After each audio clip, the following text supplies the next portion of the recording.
you know, I want to get on the men real quick. You guys seem like, you know, in the that y'all had a real tight brotherhood. Are you still tight with all the guys now? Oh yeah, I know it's a little separation between the ladies that's going on right now, but all the guys, 100%, all 10 of the guys are cool, and that's all the guys. There's not a riffle when any one or two guys with each other and like that. All 10 of the guys are in good standings, 100%. So with all the 10 guys being in good standing, man, who was leaking information? They threw your name out there. Some people threw your name out there that you was the one leaking the information.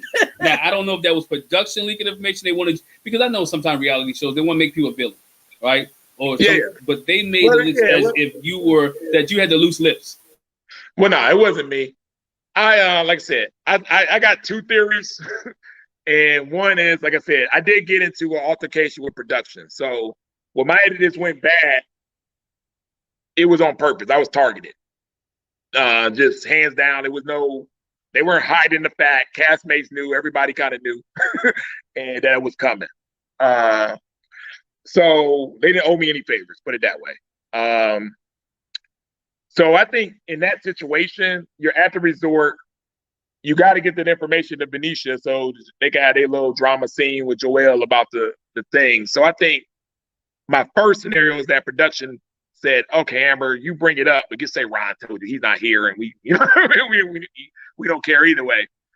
Or KG told her because that makes more sense. She's the closest to her. KG was already cool with production because they brought him back. I mean, I threw an after party after the hot tub scene. We got in so much trouble, man. Like I thought the whole season was over. So we had a lot of the cast that was there for the hot tub scene. So me and Deidre was like, okay, when the camera people going, y'all go to y'all cars, but don't really go nowhere. And when they went to their cars, we went to the camera people left, and then we invited everybody back in, and we called the whole cast over. And we partied to like 5 and 6 in the morning. That's when the scene with AJ left Alexis in the room. I mean, that's when all the narratives came out. And production mad one, they didn't get none of this on camera. It was probably some of the best footage of the season. And then 2, we invited Ida back, and she been kind of eliminated, so she wasn't COVID tested. So then we kind of put everything at risk there, and they were mad. But they found out for KG. KG was the one that told on us. And he wrote us a text message and stuff explaining like, yo, I'm sorry and stuff. You guys forgive me.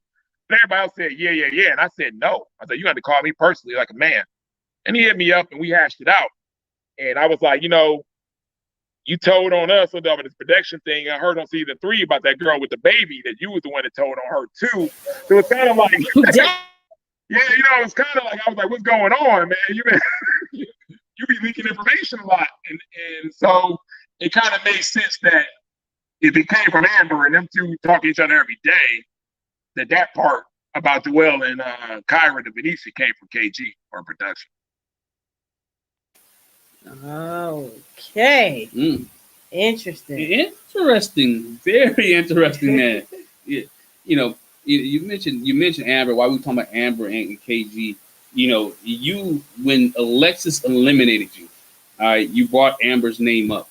And I know, was that coming out of her place, or you knew, I'm just gonna lash it out. Did you think about it, or was just one of reactionary type things? I was gonna tell Alexis about the Amber date that day.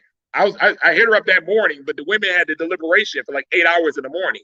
So my first text in the morning was one to Amber to let her know I was about to let Alexis know, and to Alexis. Because from the information I got for that night and how we were vibing, I thought I was going to continue, even if I got eliminated or not. I thought I was going to continue to talk to Amber, because you don't understand, I haven't seen any dates. All those dates y'all see on TV with her and KG, I'm not there. At this time, I never knew they existed. I knew they had, he was in her top of everything. I knew Joel was there too. You know what I mean? I'm thinking everything's still fair game for everybody. We had Valentine's Day on Sunday. I took Alexis out on Valentine's Day. Amber hits me up on Monday and goes, "Oh, you took Alexis to Valentine's Day? You didn't ask me?"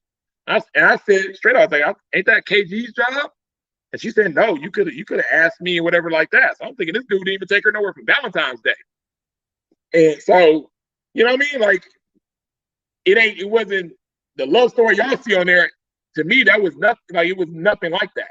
I felt I had the biggest connection with Amber out of all the guys. You know what I mean? We're talking every day. You know, so when I had to kiss with her and everything like that, and that night was a good night. You know what I mean? I ain't gonna lie. Like, so I was like, okay, they're friends. Because they were already sharing my text messages with each other. Even Amber even apologized for me. I got the receipt on that where she was like, I was like, Amber, why are you sharing my text message with Alexis? I was like, do I need to like just send the text message to her first to cut off the middleman? Like, what's going on? And I just felt it was like, you know, they were kind of, you know, partnering up to kind of see what was going on. And I was like, ugh. Like, you know, so if they're friends like that and I want to continue to see Amber, I got to tell Alexis to make sure it's okay, I feel. It'd be the same thing if it was Chrysanthemum and Stacy. It'd be the same thing. You know, if I went out on a date with Stacy and I was supposed to be kind of talking to Chrysanthemum, even if we were over, the first person I'm going to hit up is Chrysanthemum and be like, hey, this happened with Stacy. Is it okay? Or, you know, vice versa with Alexis. Hey.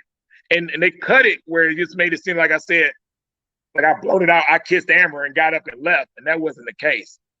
I said, hey, I had a date with Amber, went good. We had a kiss. You know, how do you feel about it? You know what I mean? You know, is it, you know, I'm having a full conversation about it. And the first thing she told me was, oh, I already know about it. And I said, okay, well, you girls were together in a deliberation for 8 hours today. She probably did tell you. So, and then she asked me, her next question was, did you do that to get me back for kissing AJ? And I told her, no, you knew me and Amber always had a connection. You even told me yourself, if I don't choose you, choose Amber. So, and then after that, it was over. I mean, hold on. So she gave you consent that if you don't choose me, choose Amber. We know that based off of Alexis that her and Amber were real close. Real close. Because of the whole retreat. Real close because of the whole retreat situation. And that's why she called her a Judas. So she basically said, you know what, if you don't choose me, at least choose my girl. Yeah, of course. She was like, you know, Amber's kind of like me, you know, little dark-skinned girl, smart and stuff like that. I think at the time when she told me that, I'm trying to think it was before or not. It might have been a detour to make sure I didn't choose Chrysanthemum. Because, you know, Alexis playing that game, but but she did say those words. So I mean, so there was like a I don't want to say this, a colorism situation then, because dark-skinned girls, light-skinned girls? No, it wasn't that. It's just more like there were more similarities to them two than, I guess, you know, everybody's going to go who you more similar to, I guess. You know what I mean? I understand it looks like Stacy and Chrysanthemum, light skin on light skin, and dark on there, but it wasn't planned that way. If you look at the personalities of the four girls, Amber is closer to Alexis in personality, and Chrysanthemum is closer to Stacy. So I wouldn't say it as a colorism thing. It's just a personality standpoint, I guess. But yeah, so were you surprised? Was I what? No, go ahead. No, I was just basically summing up that part. So yeah, we had a full conversation there. When she told me she already knew, I didn't have nothing more to say about it. That's why when I heard the whole Judas thing and all that stuff when I come there, I went up to Alexis. I said, what were you talking about? Like, how dare you act like you didn't know 100% of everything about me and Amber? You knew everything. I told you everything. You had all the text messages. You had all information. No, why you acting brand new? Like you didn't know we were talking. And she told me, well, I didn't think of Amber as a threat and she's still thinking in competition mode. And I was like, okay, maybe in the show, she wasn't maybe a threat to you because you knew they were going to pair her up. You know, she was going to pair up with KG and go through there. But I was like, in real life, I'm thinking dating in real life. That's all I cared about. I'm thinking with dating long-term in the 10. In real life, she was she was about to be number one. You know what I mean? She was up there. And we were vibing like that. So it just threw me off. I was like, ugh.